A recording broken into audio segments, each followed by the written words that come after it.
এই ঝান্ডা কমছি ঝান্ডা চলবে না, লাঠিতে ভাঙতে হবে, লাঠিতে। কোমরকে ঢিলা করে দিতে হবে নির্বাচন কমিশনে। মানুষকে নিয়ে ছেলা চালানো করছো, আর তুমি নিরাপত্তা নিয়ে ঘেরাটোপের মধ্যে আছো না। তুমি আকাশে আছো, পাতাল থেকে ছেঁচড়ে বের করবো। মুর্শিদাবাদের ফারাক্কায় এমএলএ ভবনের সামনে শীত বস্ত্র বিতরণ অনুষ্ঠানের মঞ্চ থেকে নির্বাচন কমিশনকে কড়া ভাষায় এভাবেই হুঁশিয়ারি দিলেন ফারাক্কার বিধায়ক মনিরুল ইসলাম। এসআইআর প্রক্রিয়া ঘিরে উত্তেজনার মধ্যেই ফের বিতর্কে ফারাক্কার তৃণমূল বিধায়ক মনিরুল ইসলাম এবার কমিশনের কোমর ভাঙার নিদান দিলেন। সাধারণ মানুষ ও বিএলওদের হেনস্থার অভিযোগকে কেন্দ্র করে উস্কানিমূলক মন্তব্য করার অভিযোগ উঠেছে তাঁর বিরুদ্ধে।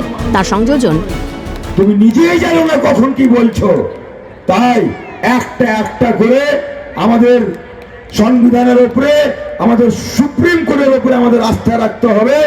একটার পর একটা গালে থাপ্পড় পড়ছে বিজেপিকে খুশি করতে গিয়ে আজকে বাংলার 12 কোটি মানুষকে হেনস্থা করছে। তাই এই নির্বাচন কমিশনের এখান থেকে আমি বলতে চাই, ওনাকে পদত্যাগ করা উচিত। প্রসঙ্গত, চলতি মাসের 14 জানুয়ারি ফারাক্কায় এসআইআর প্রক্রিয়া ঘিরে বিডিও অফিসে ভাঙচুরের ঘটনা ঘটে। অভিযোগ ওঠে, স্থানীয় তৃণমূল বিধায়ক মনিরুল ইসলামের উপস্থিতিতেই পরিস্থিতি নিয়ন্ত্রণের বাইরে চলে যায় এবং তার নেতৃত্বেই হামলা চালানো হয়। ওই ঘটনার পর নির্বাচন কমিশন বিধায়কের বিরুদ্ধে পদক্ষেপের নির্দেশও দিয়েছিল। তারপর কমিশনকে লক্ষ্য করে বিধায়কের এই নতুন হুঁশিয়ারি ঘিরে ফের উত্তপ্ত ফারাক্কা। বিধায়কের এই মন্তব্য প্রকাশ্যে আসতেই আক্রমণের ঝাঁজ বাড়ালো বিজেপি। অভিযোগ, এসআইআর প্রক্রিয়ার কাজ পরিকল্পিতভাবে বানচাল করতে চাইছে তৃণমূল। তোষণের রাজনীতি চলছে, দাবি বিজেপি বিধায়ক অগ্নিমিত্রা পলের। আপনার তোষণের রাজনীতির জন্য আজকে আপনার সংখ্যালঘু বিধায়করা এই ধরনের কথা বলার সাহস রাখে। 2026-এ মোদী সরকার আসুক, তারপর এই ধরনের সংবিধান, ডেমোক্রেসি, প্রশাসনের এগেইনস্টে কথা বলবে, ভাঙচুর করবে, তাদের কিভাবে সোজা করতে হয় সেটাও বিজেপি সরকার জানে। অনামী নেতার কথায় কিছু নির্ভর করে না, কটাক্ষ সিপিএম নেতা সুজন চক্রবর্তীর।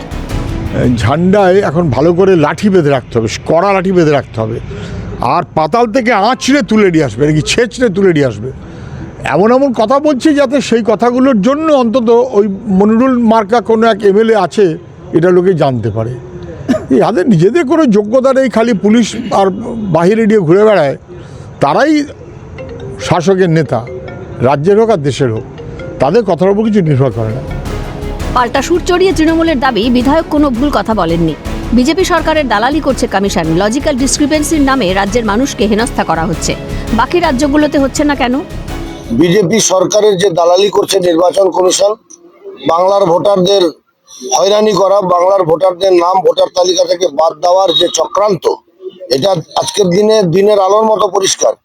যে কয়দিন আগে বিহারে হলো, ভারতবর্ষের 12টা রাজ্যে এই এসআইআর চলছে, কিন্তু কোথাও এই ধরনের নতুন করে কলাম সংযোজন করে লজিক্যাল ডিসক্রিপেন্সি, এটা বিহারে কেন ছিল না?